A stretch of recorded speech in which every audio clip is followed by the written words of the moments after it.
우리 인생들은 다 행복하기를 원하며 살아갑니다. 그런데 무엇이 행복의 조건인가, 이것을 생각하는 사람들에게 물으면 많이 다른 것 같습니다. 오늘날 수많은 사람들에게 행복의 조건이 무엇입니까? 물으면 많은 사람들이 물질을 많이 가지면 행복하게 될 것이다, 이렇게 생각하며 살아갑니다. 그래서 인생의 최고 목적을 물질을 많이 쌓는 것, 이것을 추구하며 살아가는 인생들이 참 많이 있습니다. 사실 우리가 살아가는데 물질이 반드시 필요합니다. 그리고 물질이 하나도 없으면 행복한 삶을 살아가는데 기본 요건들인 의식주를 해결할 수가 없습니다.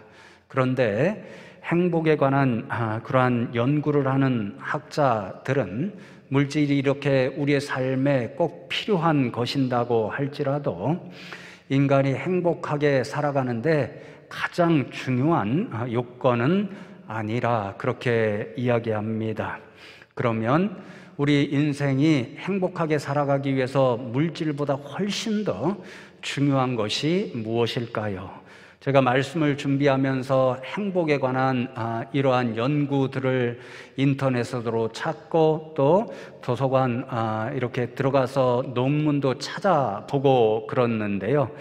여러 자료를 이렇게 빨리빨리 검토하면서 몇몇 연구 자료들을 보게 되었습니다. 하버드 대학에서 75년을 두고 성인 발달에 관한 연구를 진행하였는데요. 발달하면서, 그러니까 연세가 들어가면서 인생의 깊이가 깊어가면서 어떤 분들이 더 행복한 삶을 살아가고 있는가, 이것을 조사했는데 그 결과가 인간관계, 대인관계가 좋은 사람이 참 행복한 삶을 살더라, 이러한 결과를 밝혀내게 되었습니다. 또 동일한 하버드 대학 의과대학에서 성공한 사람들의 행복 조건이 무엇인가, 그것을 조사했는데 그 결과도 유사했습니다. 인간관계가 좋은 사람이 성공할 수 있고 행복한 삶을 살아갈 수 있는 가능성이 훨씬 높다, 이런 결과가 나왔습니다.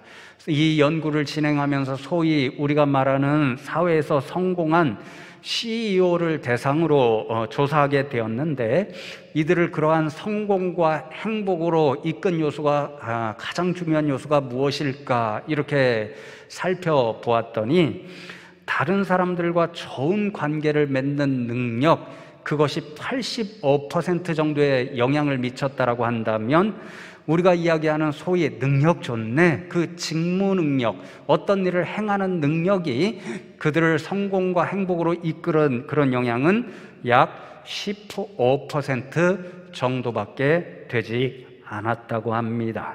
또 미국의 브리검 영 대학교에서 대인관계와 건강의 상관관계, 이런 연구를 진행했는데 유사한 연구 결과가 나왔습니다. 다른 사람과 좋은 관계를 맺고 있는 사람이 훨씬 더 건강하고 행복하게 오래 살 수 있다, 이런 연구 결과가 나온 거지요. 특별히 이런 몇몇 결과를 보게 되었는데요. 대인관계가 좋은 사람은 그렇지 못한 사람보다 먼저 죽을 확률이 50% 정도 낮다 하는 것을 발견하게 되었습니다. 그러니까 대인관계가 좋은 사람이 좋지 않은 사람보다 훨씬 더 건강하게 장수하며 살아갈 수 있다 하는 결론이고요. 대인관계가 좋지 않아서 사람들 사이의 관계 때문에 스트레스를 받고 이렇게 되면 하루에 담배를 15개비 정도를 피는 것과 같이 건강에 매우 해롭다 하는 결과도 있고, 또 금연을 하거나 다이어트를 하잖아요, 건강을 위해서. 그런데 그렇게 금연을 하거나 다이어트를 하는 것보다 사람과의 관계가 아주 좋은 사람, 그래서 사람을 만날 때마다 기쁨을 느끼는 사람, 이런 사람들이 건강에 훨씬 더 유익함을 누린다 하는 그런 결과도 찾아냈습니다. 그러니 이런 연구 결과가 말해주는 것은요, 우리 인생들이 정말 행복한 삶, 건강한 삶, 성공적인 삶을 살아가는데 우리가 흔히 생각하는 물질보다도 훨씬 더 사람 사이의 관계를 잘 맺는 것, 그래서 대인관계가 좋은 것, 이것이 중요하다는 것을 알 수 있습니다. 그런데 여러분 가만히 생각해 보면요, 이게 학자들의 연구 결과에만 드러나는 그런 결론이 아니고요, 사실 우리의 실생활, 우리 자신의 모습에서도 이런 것을 분명히 알 수 있습니다. 모든 인간관계의 출발점이 가정으로부터 시작되잖아요.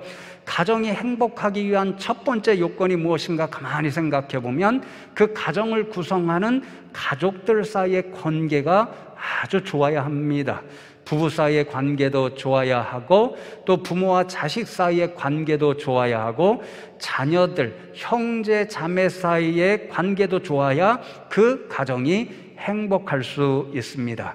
하지만 안타깝게 가족 구성원들 사이의 관계가 좋지 않으면요, 집에 모일 때마다 스트레스가 되고 갈등 관계가 되니까 아무리 많은 물질을 가지고 있을지라도 그 가정이 행복한 삶을 살아가기는 결코 쉽지를 않습니다. 교회도 마찬가지지요. 교회에 와서 만나는 성도님들 한 분 한 분과 적어도 인사를 반갑게 나눌 정도의 좋은 관계가 돼야 행복한 교회 생활, 행복한 믿음 생활, 신앙 생활이 됩니다. 그러나 교회 나올 때마다 성도님들을 뵐 때에 스트레스가 된다든지 미움에 생긴다든지 이러면 교회에 나오는 것이 행복한 일이 되지 않고 오히려 스트레스가 되어서 행복한 신앙생활, 건강한 교회 생활을 이어가기가 참 어렵습니다. 그러니 우리가 만나는 사람마다 가능하면 좋은 관계를 맺는 것이 나 자신의 행복을 위해서도, 가정의 행복을 위해서도, 또 행복한 신앙생활과 교회 생활을 위해서도 필요합니다. 그런데 여러분, 이런 말씀을 들으면 그러면 우리가 만나는 모든 사람마다 정말 좋은 관계를 다 맺어야 됐나? 이러한 생각을 가지실 수 있습니다. 제가 말씀을 준비하면서 이런저런 자료들을 많이 보았다고 했잖아요.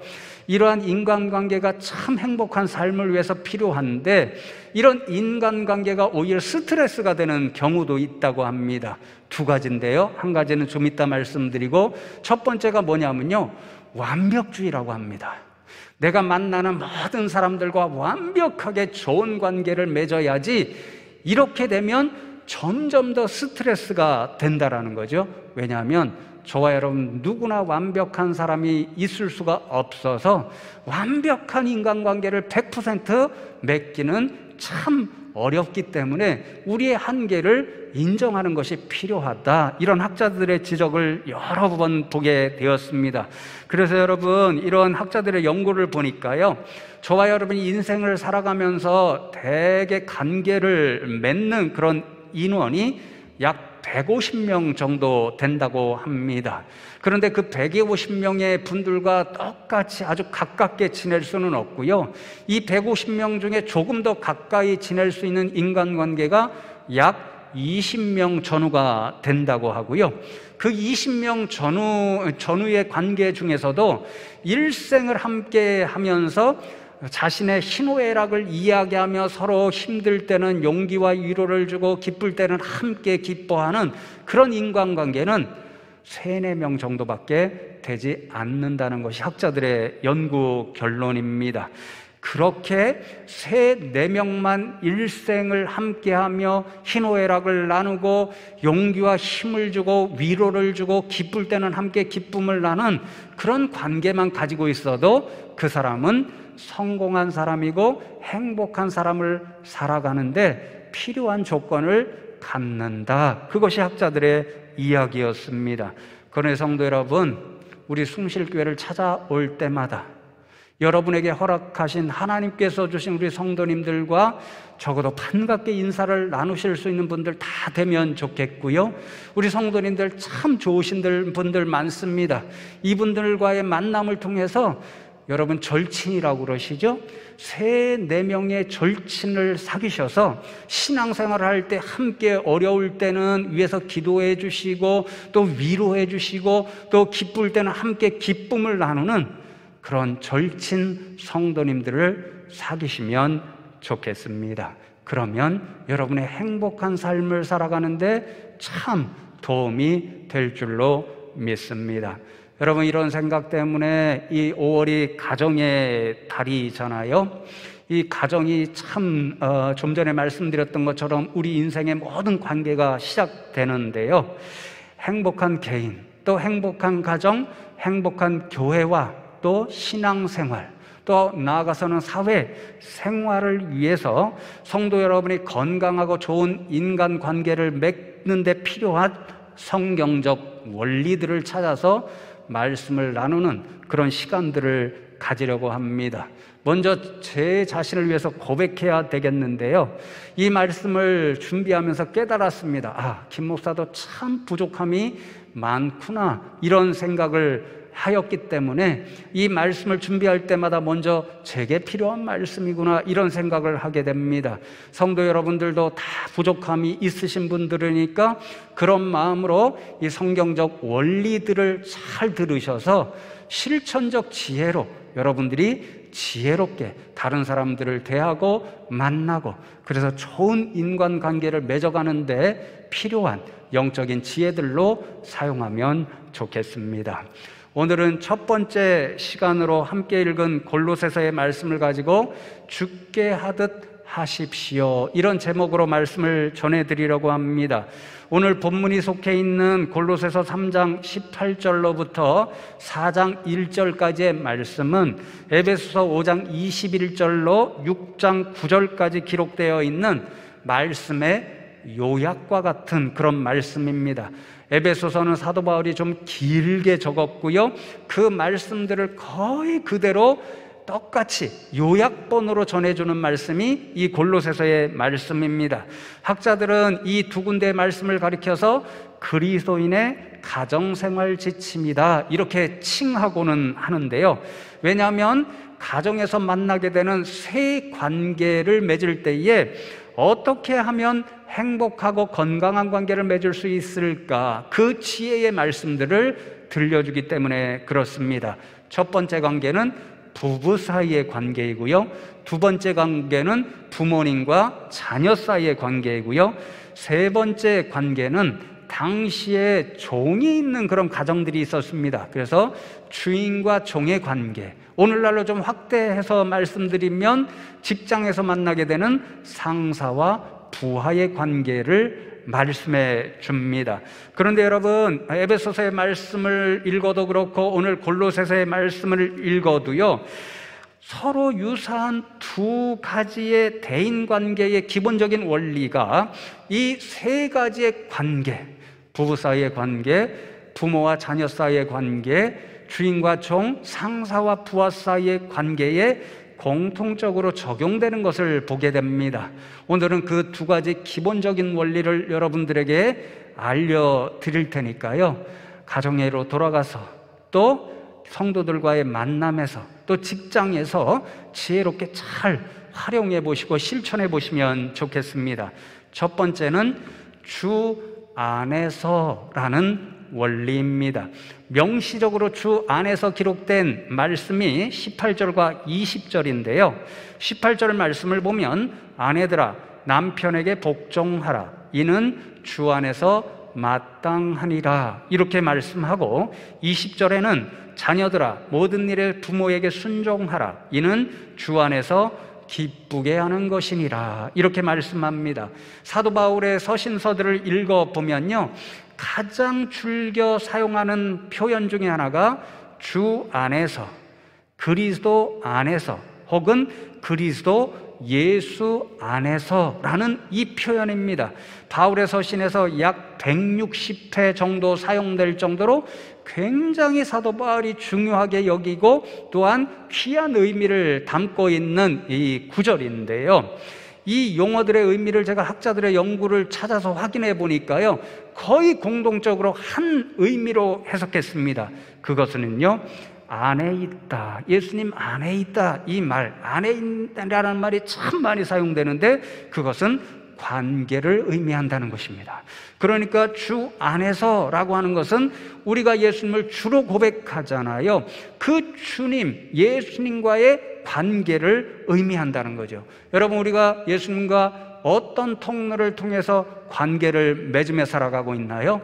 바로 믿음이라는 통로를 통해서입니다. 그래서 여러분, 주 안에서, 예수 안에서, 그리스도 예수 안에서, 이 말은요 어떻게 옮기면 동일한 의미가 되냐면 예수 그리스도를 믿는 믿음 안에서, 이러한 의미가 된다라는 거죠.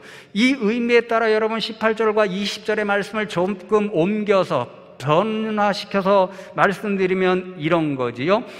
예수님을 믿는 아내 되시는 분들은 세상의 사람들은 그렇게 하지 못할지라도 예수를 그리스도로 믿는 믿음 안에서, 바로 그 믿음 때문에 남편 되시는 분들에게 복종하는 것이 마땅하다, 이런 말씀이죠. 여러분, 복종한다는 것이 굉장히 부정적으로 들릴 수밖에 없는데요, 다음 주에 좀 더 자세하게 설명해 드리겠지만, 복종한다는 것은 남편의 말을 잘 들어줘서 존중한다는 것을 보여주라, 이런 뜻이 됩니다. 그리고 20절 말씀은 예수님을 믿는 자녀들은 세상 사람들은 그렇게 하지 못할지라도 예수님을 믿는 믿음 안에서, 바로 그 믿음 때문에 부모님께 순종하는 것이 당연하다, 이런 뜻이 됩니다.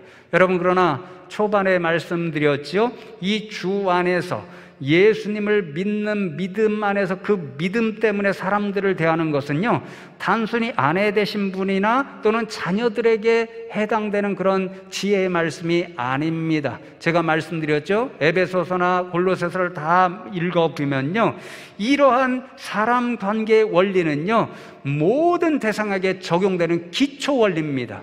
그러니까 저와 여러분 믿는 사람들이 다른 사람들을 대하는 가장 기본적인 원리가 무엇이냐? 바로 믿음이죠.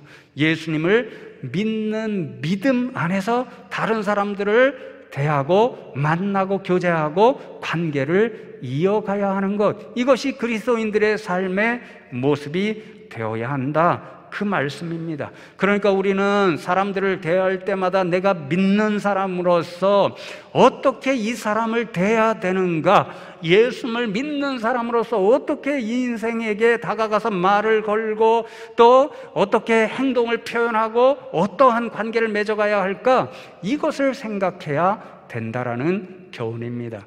여러분, 제가 유명한 보네퍼 목사님의 그 신학과 사상을 좀 공부했잖아요. 이분의 가장 유명한 저술 중에 하나가 나를 따르라 하고 하는 예수님의 제자도에 관한 책입니다. 그 책에서 제가 아직도 인상적으로 기억하고 있는 하나가 있는데요, 이분이 이처럼 예수님 안에서 예수님을 믿는 믿음의 사람으로 다른 사람을 대하는 한 가지 중요한 가르침을 우리들에게 가르쳐 줍니다. 뭐냐면요, 저와 여러분이 예수 믿는 사람으로서 다른 사람들을 대할 때에 그 사이에 예수님이 중보자로 있다고 생각하고 그 사람을 대하라는 것입니다. 여러분, 제가 지금 설교단에서 여러분들을 바라보면서 말씀을 전합니다. 여러분들은 청중석에서 저를 바라보면서 말씀을 듣습니다. 그때 그냥 전하거나 그냥 듣지 말고 우리 이 사이에 예수님이 있다라는 생각을 하면서 전하고 들으라는 거죠. 그러면 어떻게 될까요? 우리의 생각과 마음가짐과 행동가짐, 말 한마디가 달라질 수밖에 없겠지요. 바로 그런 생각으로 사람들을 대하라는 거죠. 그렇게 되면 예수님의 마음가짐을 갖고 우리가 다른 사람을 대할 수 있습니다. 예수님을 통하여서 그 사람을 만날 때에는 예수님이 바라보시는 눈으로 그 사람을 바라보게 됩니다. 예를 들어서요, 우리 마음에 조금 미운 사람이 있습니다. 조금 싫은 사람이 있습니다. 그런데 여러분, 그 사이에 예수님이 있다고 생각해 보십시오. 예수님의 마음과 예수님의 눈으로 그 사람을 지금부터는 바라본다고 생각해 보십시오. 조금씩 변할 수밖에 없습니다. 왜냐하면요, 예수님은 도대체 저 사람, 내가 미워하는 사람, 싫어하는 사람을 지금 어떻게 바라보고 계실까? 어떤 마음을 품고 계실까? 그 생각을 가지면, 아, 그래, 내가 미워하고 싫어할지라도 예수님은 저 사람을 사랑하시겠지? 그런 마음이 생기겠죠? 그러면 조금씩 우리 마음에서 미워하는 일, 싫어하는 일이 줄어들 수 있고, 그러면 그 관계가 회복될 수 있고 건강하고 행복한 관계로 나아갈 가능성이 점점 더 많아집니다. 여러분, 이런 생각을 오늘 가정에 가서 한번 실천해 보십시오. 부부싸움을 했습니다. 주일 나오기 전에 오늘 아침에 괜히 화가 나서 부부싸움을 했습니다. 미운 마음을 가지고 이 자리에 나왔습니다. 그래서 오늘 말씀을 듣고 저녁에 가서 집에 돌아가서 이제 남편과 아내 사이에 혹은 자녀와 여러분 사이에 예수님이 있다고 생각해 보십시오. 그리고 그 예수님의 마음을 가지고, 예수님의 눈을 가지고 오늘 부부싸움 하던 그분, 또 화를 냈던 자녀 한번 바라보십시오. 그러면 아마 여러분의 마음에서 변화가 생겨서 조금 더 예쁘게 그렇게 보일 것입니다. 그렇게 실천하시면 좋겠습니다. 이렇게 예수님의 눈을 가지고 다른 사람들을 바라볼 때에요, 우리 마음의 인간관계를 가장 어렵게 만드는, 첫 번째는 완벽주의라고 말씀드렸잖아요. 두 번째는 하나의 착각이 있다고 합니다. 학자들의 글을 이렇게 저렇게 읽어보니까 그 착각 하나가 뭐냐면요, 내게 딱 맞는 사람, 이러한 생각이랍니다. 여러분, 예를 들면요, 결혼을 앞둔 우리 청년들 있잖아요. 저도 가끔 묻고 그러는데 여러분도 묻지요? 어떤 배우자를 찾고 계세요? 이렇게 묻잖아요. 그러면 그 청년이 대답을 합니다. 자신이 평소에 생각하던 배우자의 조건을 이야기하지요.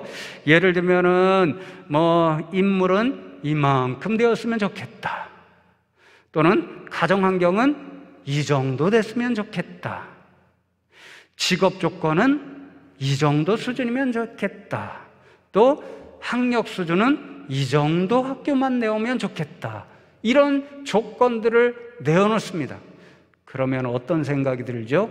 그런 조건을 들으면 들을수록 마음속에 그런 사람은 없어, 이런 생각이 들죠. 운이 좋게도 내게 딱 맞는 사람을 만나서 결혼할 거야, 그렇게 생각해서 결혼을 했습니다. 그런데 살다 보면요, 저도 그렇고요, 그때는 몰랐던, 그때는 딱 맞는다고 생각했는데 살아보니까 왠지 미워지는 일들이 생깁니다. 그러면 어떻게 해요? 때때로 아이고, 내가 이 인생에게 속았네, 이런 생각이 들 때도 있습니다. 무슨 말씀인가요? 내게 딱 맞는 사람, 이것은 환상이고 착각이지 실제 세계는 그런 사람은 없다는 것입니다. 그럼에도 불구하고 나는 내게 딱 맞는 사람만 찾아서 만나고 사귀고 좋은 관계를 맺어갈 거야, 이렇게 생각하면요, 이 사람은 이 조건 때문에 안 되네, 저 사람은 이 조건 때문에 또 안 되네. 그러니까 사람들 사이에 아름답고 좋은 관계를 맺어가기가 참 어렵다라는 거죠. 그러나 여러분, 오늘 말씀에 비추어서 내게 딱 맞는 사람을 찾으라는 것이 주님의 교훈이 아닙니다. 세상에 그렇게 내게 딱 맞는 사람은 하나도 없으니까 부족한 부분이 있으면 예수님의 눈을 가지고 서로 용납해주고, 또 서로 소통하면서 그 조건들을 바꾸고 가고 서로 변화되어 가면, 그러면 날마다 조금씩 더 행복하고 아름다고 건강한 관계를 만들어 갈 수 있다라는 거죠. 그러나 여러분, 주님이 주시는 이 교훈을 새기고 정말 지혜롭게 실천하셔서 여러분 먼저 가까이에 있는 그런 분들로부터 조금 더 날마다 더 예쁘고 행복한 관계를 맺어갈 수 있는 저와 여러분 되면 좋겠습니다. 여러분, 두 번째로 주시는 교훈은요, 오늘 설교 제목 그대로 죽게 하듯이 하십시오라고 하는 기본 원리입니다. 23절 말씀에 이 말씀이 그대로 적혀 있죠. 무슨 일을 하든지 마음을 다하여 죽게 하듯 하고 사람에게 하듯 하지 말라, 이렇게 교훈합니다. 종이 주인을 대하는 태도를 교훈하실 때에 주님께 하듯이 하고 사람에게 행하듯이 하지 마십시오, 이런 교훈인데요. 에베소서의 말씀을 보면 이렇게 단순히 종이 주인에게 할 때만 주께 행하십시오 이렇게 교훈하지 않고요, 아내가 남편을 대할 때도 주께 하듯 하십시오 이렇게 교훈하고요, 또 거꾸로 종이 주인할 때 대할 때에 주께 하듯이 하는 것처럼 주인도 종을 대할 때에 마찬가지로 주를 대하듯이 대하십시오 이렇게 교훈합니다. 그러니까 주님께 하듯이 행하십시오라고 하는 이 원리는요, 마찬가지로 예수님을 믿는 믿음 안에 거하는 사람들은 누구를 만나든지 이러한 태도를 가지고 사람들을 만나고 대해야 한다, 그런 교훈입니다. 지위를 생각해서도 안 됩니다. 많이 가졌는가 적게 가졌는가 그것을 기준으로 판단해서도 안 됩니다. 인종이나 이런 것을 편견을 가지고 판단해서도 안 됩니다. 주님의 교훈은요, 누구든지 아무 차별 없이 예수님을 대하듯이 주님께 행하듯이 그렇게 행하라라는 교훈입니다. 여러분, 예전에 제가 알던 친구 한 분이 있었습니다. 이분이 꽤 부자였습니다. 그런데 자신이 편하게 끌고 다니기에 좋다고 해서 경차, 오늘날 같으면 모닝 같은 거 있잖아요. 그런 경차를 끌고 다니면서 아주 편하고 좋다 이렇게 이야기를 했습니다. 그런데 어느 날 만났는데 그 경차를 처분하고 최고급 차를 끌고 온 것입니다. 그래서 제가 놀라서 아니 왜 그랬어요? 그렇게 물었더니 아주 기분 나쁜 경험을 하나 해서 그래서 경차를 처분하고 고급차를 마련했다 이렇게 이야기하시더라고요. 무슨 기분 나쁜 경험이 있었나 얘기를 들어봤더니 이분이 이제 하루는 어떤 모임이 있어서 아주 고급 식당에서 사람들을 만나는 그런 일이 있어서 경차를 끌고 갔다고 합니다. 그런데 문 앞에서 안내하는 그 사람으로부터 무시를 받았다는 생각을 하게 된 거지요. 고급차를 끌고 오는 분들한테는 어서 오십시오 그러면서 요즘 말하는 폴더각 있잖아요. 그렇게 머리를 숙여서 허리를 숙여서 인사를 하며 정중하게 맞이하는데 자신이 경차를 끌고 가니까 아 저쪽 끝에 빈자리가 있습니다, 가서 주차하십시오 그렇게 대우하더라는 것입니다. 그래서 기분이 나빠서 경차를 처분하고 큰 차를 준비했다 그렇게 말씀하시더라고요. 여러분, 이것이 세상 사람의 모습이지요. 지위를 생각하면서 높은 사람과 낮은 사람을 달리 대합니다. 많이 가졌는가 적게 가졌는가에 따라서 사람을 달리 대합니다. 이분이 어떤 동네에 사는가 어떤 아파트에 사는가 이것에 따라서 사람을 다르게 대우합니다. 그래서 상처를 만들어내지요. 이게 세상 사람들의 오늘날 모습입니다. 그러나 오늘 주님은 어떻게 말씀하시냐면요, 경차를 탄 사람이나 소형차를 탄 사람이나 아니면 값비싼 외제차를 탄 사람이나 아니면 물질을 많이 가졌거나 적게 가졌거나 사회적으로 신분적으로 높거나 낮거나 강남에 살든지 아니면 가난한 동네에 살든지 누구든지 차별 없이 예수님께 대하듯이 대하고 행하십시오, 그런 교훈이죠. 여러분, 그렇게 대하면 모든 사람들을 귀하고 값지게 대합니다. 그러면 귀하고 값진 아름다운 인간관계를 맺으며 살아갈 가능성이 그만큼 높아질 수밖에 없는 거지요. 여러분, 오늘이 어린이 주일이잖아요. 참 안타깝습니다. 매년마다 어린이 주일이면 우리 교회에서 가장 예쁜 우리 유치부 아이들을 이곳에 초청해서 장로님들과 더불어 여러분들과 더불어 안아주고 예뻐하면서 축복기도 하고 그러는데요, 올해도 코로나19 때문에 하지를 못합니다. 그래서 어제 담임 목회자로서 영상으로 이렇게 편지를 써서 우리 아이들에게 또 부모님들에게 교사분들에게 감사하고 뵙고 싶다라고 하는 그런 편지를 준비해 이렇게 영상으로 이제 올려드리는데요, 이 아이들 정말 연약합니다. 가진 것도 없습니다. 그렇죠? 그런데 이 아이들을 어떻게 정말 값지게 여길 수 있을까? 오늘 교훈하시는 대로 그 아이 하나하나를 예수님처럼 생각하고 대하는 거죠. 예수님처럼 생각하면 예수님께 행하듯이 우리 아이 하나하나게 행하면 우리 아이를 정말 더 귀하고 값지고 그만큼 더 사랑하는 그런 아름다운 교회 공동체가 될 수 있을 줄로 믿습니다. 그런 분들 되면 좋겠습니다. 그런데 성도 여러분, 이렇게 모든 사람에게 차별 없이 주님을 대하듯이 행할 수 있는 지혜가 무엇일까요? 23절 말씀에 보면 마음을 다하여 해라 이렇게 말씀하지요. 원어를 찾아보니까 영혼을 다하여서 혹은 생명을 다하여서 하면 된다 이런 표현이더라고요. 근데 그 뜻을 22절에서 좀 더 길게 말씀해 줍니다. 종들아, 모든 일에 육신의 상저들에게 순종하되 사람을 기쁘게 하는 자와 같이 눈가림만 하지 말고 오직 주를 두려워하여 성실한 마음으로 하라. 마음을 다하여 주님께 행하듯이 한다는 것은 눈가림만 하지 말고 주를 두려워하는 믿음으로 성실하고 진실된 마음으로 행하는 것이다 라고 말씀합니다. 여러분, 눈가림만 행한다는 것은요, 지금 종이 주인에 대하여 행하는 것을 예로 들어서 주님께 하는 것이 무엇인지 말씀하잖아요. 주인이 볼 때만 주인 마음에 들려고 열심히 지극정성으로 일하는 것입니다. 그런데 속마음은 그렇지 않습니다. 하기가 싫습니다. 주인도 믿습니다. 그러니까 주인이 볼 때는 주인을 기쁘게 하려고 눈앞에서는 열심히 일하지만 주인이 없으면 아유 하기 싫으네 게으르게 하는 거죠.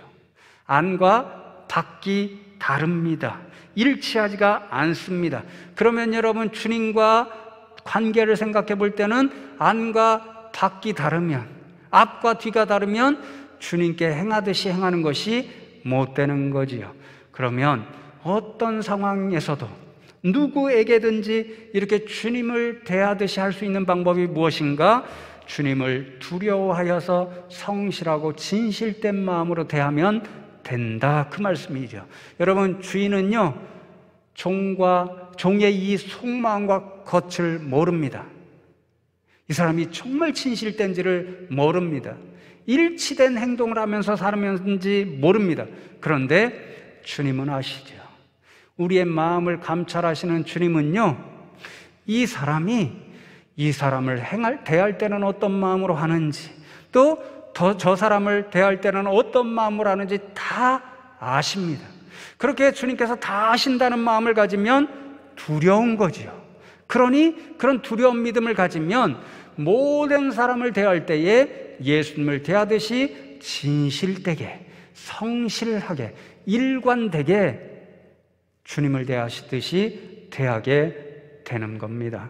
여러분, 이것이 여러분들이 일상적으로 경험하잖아요. 우리 교인들 가운데도 이제 직장에 가면 부하 직원들을 가지고 계신 분들이 있습니다.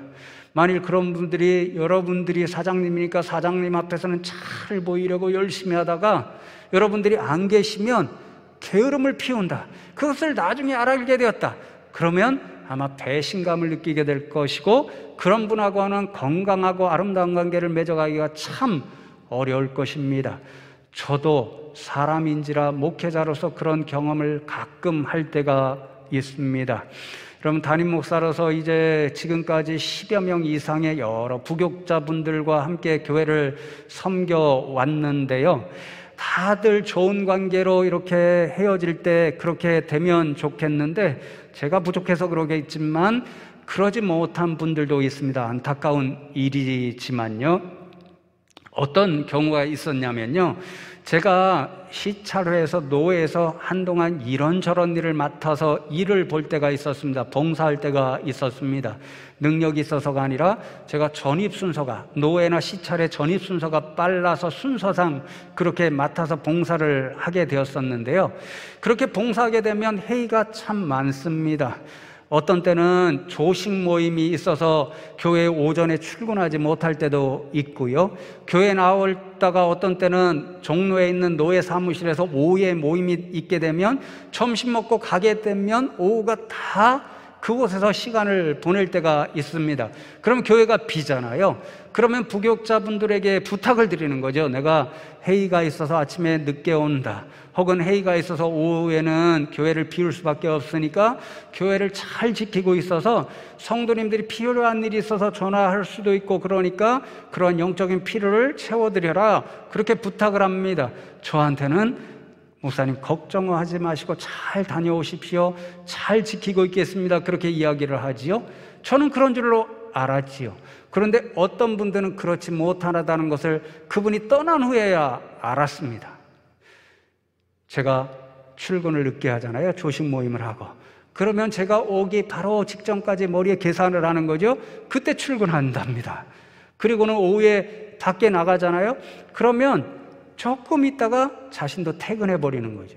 나중에 하니까 제가 배신감을 느끼고 그분들하고는 정말 좋은 관계가 지금까지 유지되기가 매우 어려운 거죠. 그래서 요즘 얼마나 감사한지 모릅니다. 우리 교역자실에 있는 모든 교역자들이요, 얼마나 진실되고 성실한지 모릅니다. 또 서로 관계가 서로 위해주고 존중해주고, 그러니까 얼마나 좋은 관계인지 참 감사한 일이죠. 여러분들도 다 비슷한 경험을 하시죠? 그러나 여러분, 우리가 정말 행복한 인간관계, 좋은 관계를 맺으려면요, 모든 사람을 예수님, 주님을 두려워하는 믿음을 가지고 보일 때든지 안 보일 때든지 앞에서나 뒤에서나 일관되게 예수님을 대하듯이 그렇게 성실하고 진실하게 대하면 아름다운 관계를 맺어갈 줄로 믿습니다. 그러나 여러분, 이런 주님이 주시는 교훈들을 잘 새기고 실천하여서 여러분들이 만나는 사람들, 예수님을 믿는 믿음 안에서 예수님을 대하듯이 정성으로 진실되게 대해서 여러분들이 만나는 모든 사람들과의 관계가 하루하루 더 예뻐지고 아름다워지고, 그래서 행복한 여러분 다 되시기를 주님의 이름으로 축복합니다.